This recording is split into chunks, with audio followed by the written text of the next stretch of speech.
We've got 20 minutes. Thanks for talking to me today. Only the start. Let's get going. I'm coming off the back of last year because I thought about it in coming this year, and so it feels a bit like session 2 after a year's break.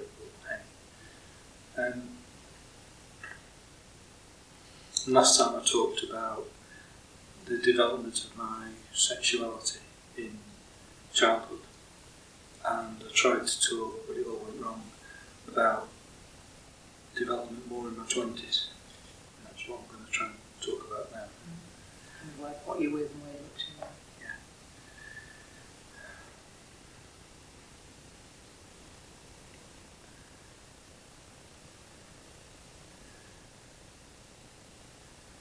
Yeah. My first serious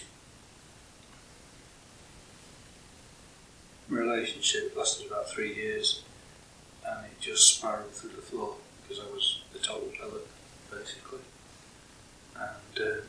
And I touched on last year of the darker years that are not really near, sort of thing.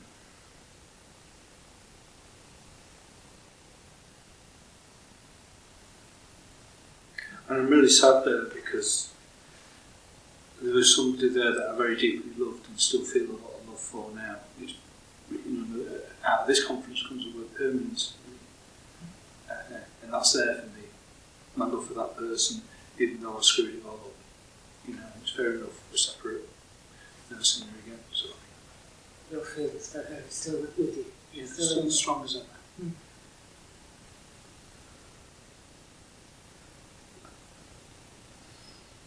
And there's a couple of years there somewhere, I don't know my ages exactly, where I spent more time going out and getting drunk and trying to pick up girls in discos or nightclubs or whatever they were back then, and failing miserably and not really being bothered and not knowing what the hell I was doing and being rather horrible, I would say. It's kind of flailing in the dark. Yeah, really just not knowing, really. And grieving still. I think there was a lot of grieving still going on. This was for a 3-year relationship? Yeah.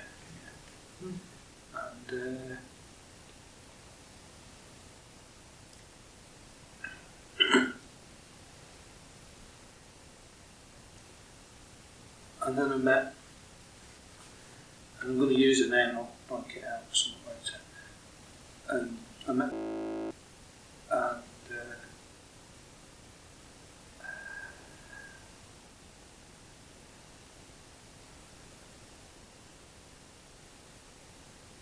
almost immediately I felt like this could be a lifetime relationship, and I was very mono-amorously orientated at that point. I was, I'd been brought up on princes and princesses and we all get married and have kids. And you were looking for the one person to last forever. Yeah. And you thought she could be it. Definitely. And I just felt like, yeah, she could be it in the way she is.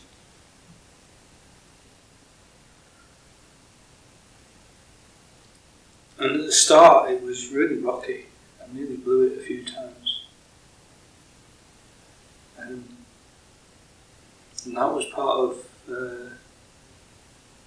what built my love for her, was her standing against me and just not putting up with bullshit, and her rejecting my stupidity, which is ace because it helped identify, oh yeah, that's a bit of shit, that's what I learned. She really clearly said, no, not having that. Not having that.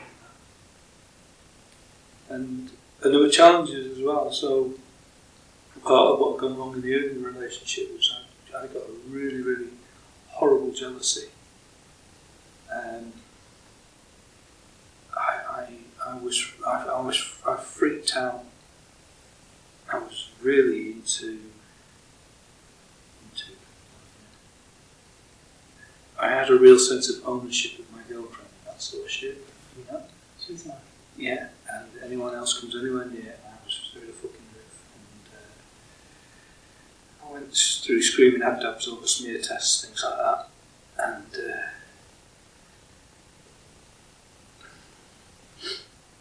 so that was something that I really wanted to lay aside. I didn't want it to develop in this new relationship. Something you really didn't like about that. Yeah, I hated it. I really hated myself in that. It was.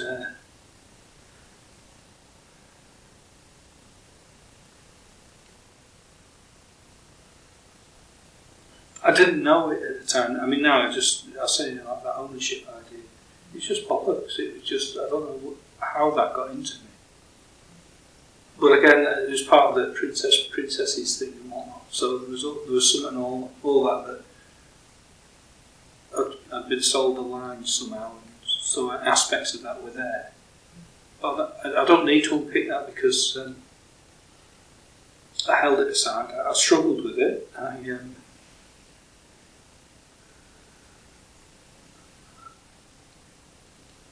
She went on 6 months around the world when she came out of college. You know, she went with a friend of hers, and that was a big test for me. And I could cope with that, her being away for 6 months. yeah, and I joined them over in India for a couple of weeks at Christmas, which was for me one of the most horrendous experiences. I mean, it was just silly. We went to the Catholic Mass in the middle of Delhi or something, and there's this only bloody blah stuff going on, and there's rats running across my feet, and this was day one of sort of culture shock in India. Surreal. I mean, it was absolutely fucking nuts. It really was, and it was like this Catholic Mass thing was all super serious. And yet to me it looked like sort of a travel lodge that had been lit in bright colours. So it was all really, really surreal. And I've got these rats running across my feet and I'm just thinking, what the fuck am I doing here? What are we doing here? And so I came home and there were aspects of worry about how safe she was over there. And they carried on the travel to Thailand. And this is 30 years ago, so there was no mobile phones or anything. So I'd maybe get a phone call each week and she'd sort of say, well, we're going to be in wherever next week. Really minimal contact. A lot of just not knowing how she was at all. And then she said, oh, we're off to Chiang Mai. I'll ring you when we get there in about 2 days. And it didn't happen. And she disappeared. They disappeared for 2 weeks. And I just went through the floor in sheer panic. And I don't feel that was an aspect of the jealousy, but the jealousy was somewhere in all the mix. So it was like it's like the monster in me trying to come out, in that sort of sense. And I didn't want that, but I was breaking over where they were. Like that jealousy mixed with anxiety, what could happen to her. And then she finally rang, and she's all light-hearted and, oh, sorry I didn't ring because we went off and hit an island in South Thailand and there weren't any phones on the island. I was just having a fab holiday. I was just having a fab holiday. While you were bricking yourself. We met this lovely guy called, and I stood this sea urchin and he carried me out and I'm like, whoa, I was trying to, so it was a real meltdown moment for me. And I really gave her a load of shit on the phone. And once you've gone through that terror, then when you heard from her, you were furious. It's absolutely, she's like, not only are you light-hearted about not ringing me, just no thought of how I might be feeling and worried. Not that I was smothering her with worry or anything, because I didn't want to do that. But her total, and she also said, oh, we're maybe going to extend another month. And I'm like, if you want me here, you better fucking get on now, because I won't be here in another month. I was really at the end of it.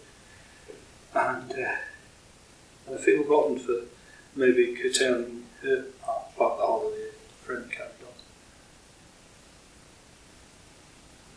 on. And so we found our way together. And we did. Kind of got through that stuff. We got through that stuff. And there's still some sense of feeling bad about your part and stuff like that and how you dealt with it. Yeah, but it's a bit like, I was definitely putting a cap on the jealousy thing, and I put the cap on that as well. But it was like, that was unmentionable, you know? So, The jealousy. no, the getting lost in India, or, going off piste, or what you want to call it, that was a touch paper for me. Absolutely, So, so being out of touch. Yeah, I mean, even 10 years later, she casually mentioned it about, oh yeah, you were really pissed off about that. It was through the roof again. Yeah, I couldn't deal with that. And that was more about the worry. What the hell, where are they? When you pick up the phone and call the police and all that sort of shit, it was not about jealousy, it was just about... What do you do not knowing if she's alive or dead? Yeah, it really was. And her complete lack of awareness that that's what you were going through. Yeah. And even, when she brought you up, I just... Like it was a joke. It's like, I can't... Even now I can feel it. It's like, I just can't understand her lack of understanding there. I think she's pretty well got there now, but 30 years, anyway, it's like... But that's still really that 2 weeks. Dread and terror. That is. And what's not with me is the jealousy. So the jealousy was held in abeyance, and I got the habit of just not allowing it any space. I suffocated it, I think, really. When you really did something with it, you got rid of it, smothered it, you tamed it or something. Suffocated it. Well, it's more that sense of, I thought I'd just put it in a box and leave it there, and it was always going to be there. And it was like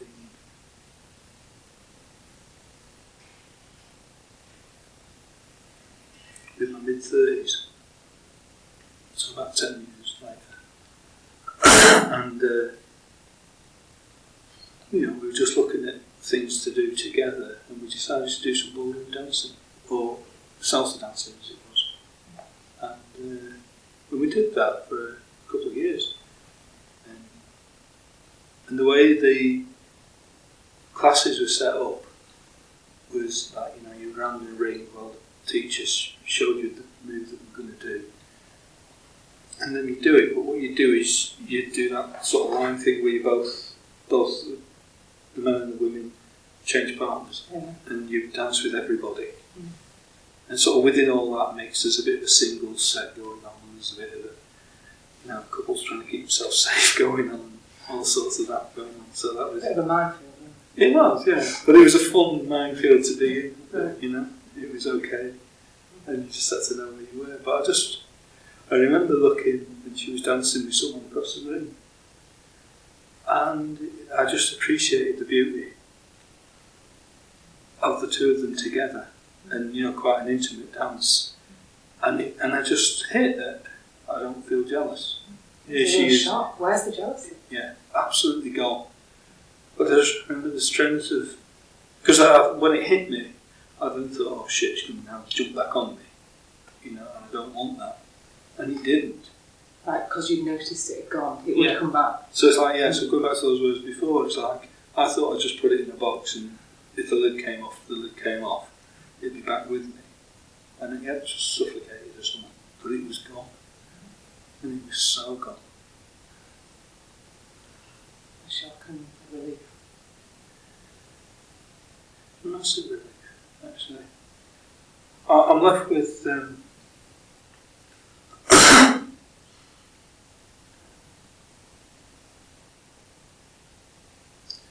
I'm left with another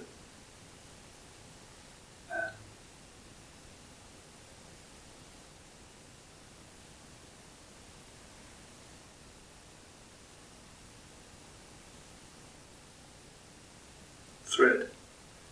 I can't think of a better word at the moment.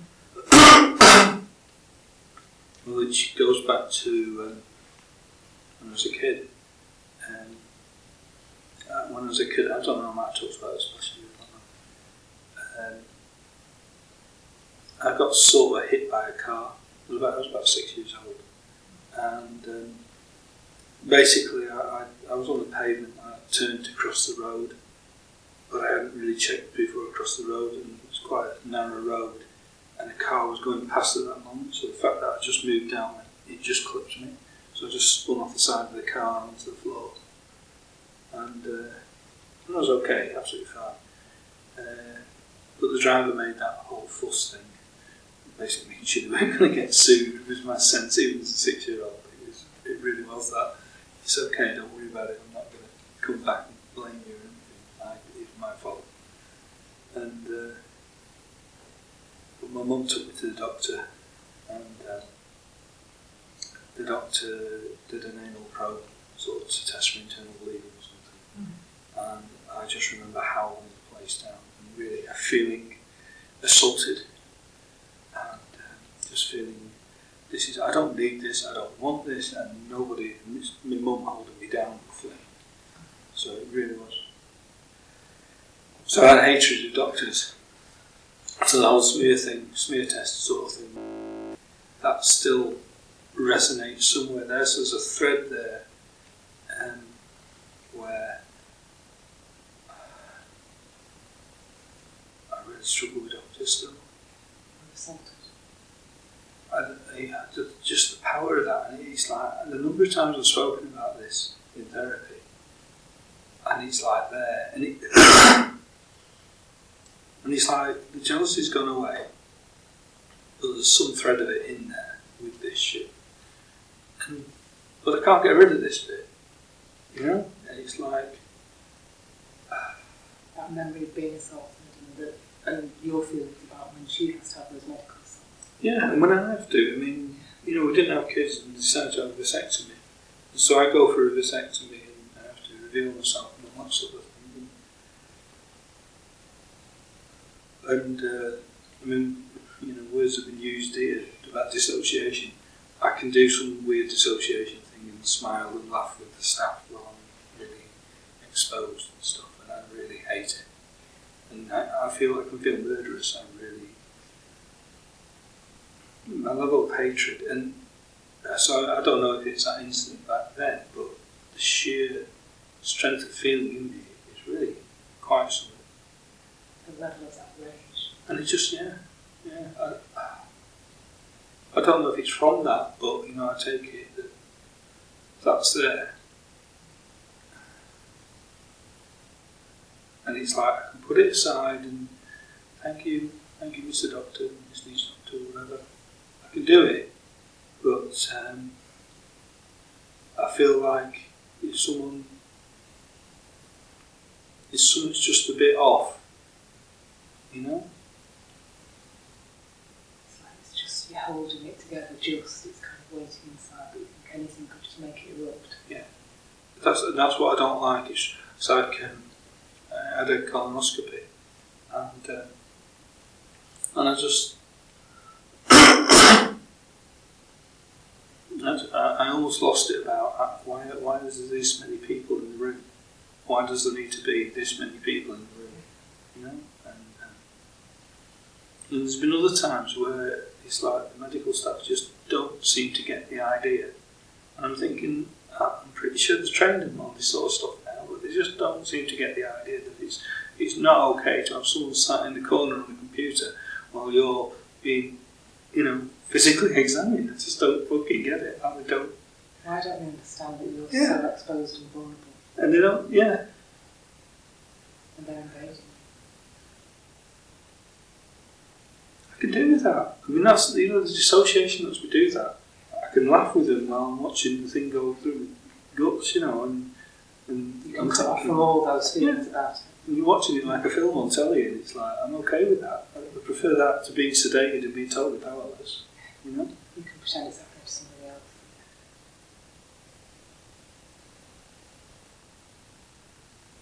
Not quite that. But I can distance myself. It's an out of body sort of thing. Right. But it's like, it's not like I'm pretending it's happening to someone else, but it's almost like I'm pretending it's not happening to me, or my body's not a part of me at that point in time. My body's this machine that's getting serviced. Yeah. Something like that. you could kind of treat yourself how they're treating you. I suppose it is really. But then there's sort of this emotion left with how you feel about being treated like that. Somewhere. Yeah, there's something about the disrespect, or what I see as disrespect. Thoughtlessness, another word from this one, is like that.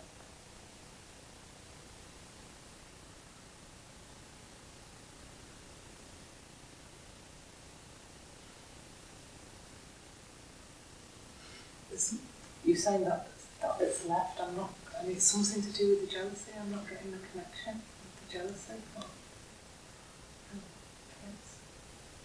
Yeah, I was just making a connection then.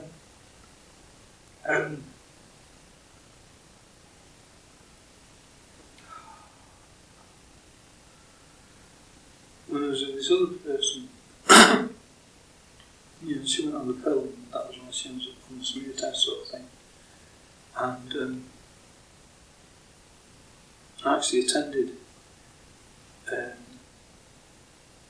one with her to be reassured, sort of thing. We're trying to beat it like that. And this doctor was very reassuring. She gave us lots and lots of reassurance. And then the following time, the same doctor had 3 male medical students in the room and asked if it was okay for them to be there. And my girlfriend didn't feel strong enough to say, no, it's not. And also maybe for her it didn't matter. I wasn't there.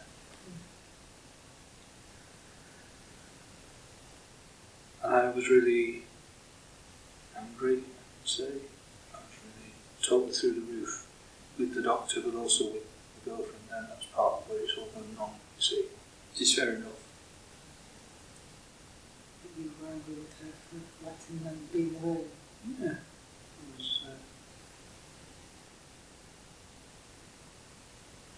so there's a bit there like about, this sort of idea of, I've got this jealousy thing, I had this sort of thing of, it's a part of you, make softly the box and carefully love it, but, don't fight it, otherwise it will be worse.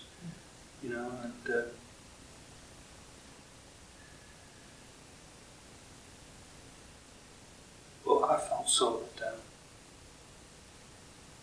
I felt absolutely ignored and dismissed, which is about my jealousy being dismissed, which I wanted to dismiss myself anyway, but at the end of the day that's what it was all about.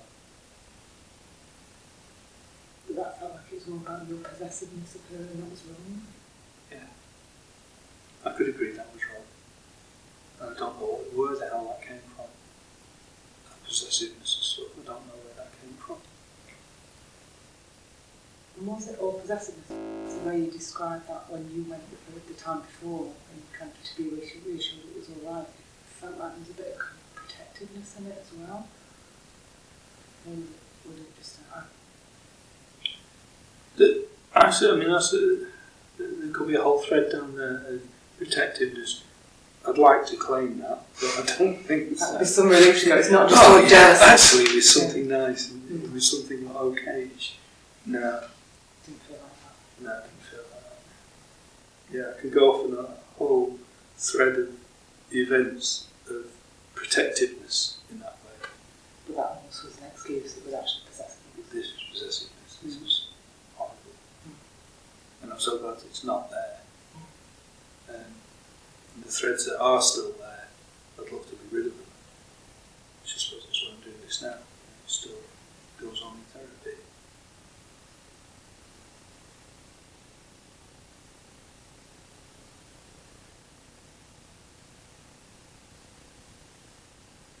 Where we are time-wise. We're over time. Okay. I'm not going to somewhere else. So How is it to stop now? it's okay for me. I'm okay to stop now.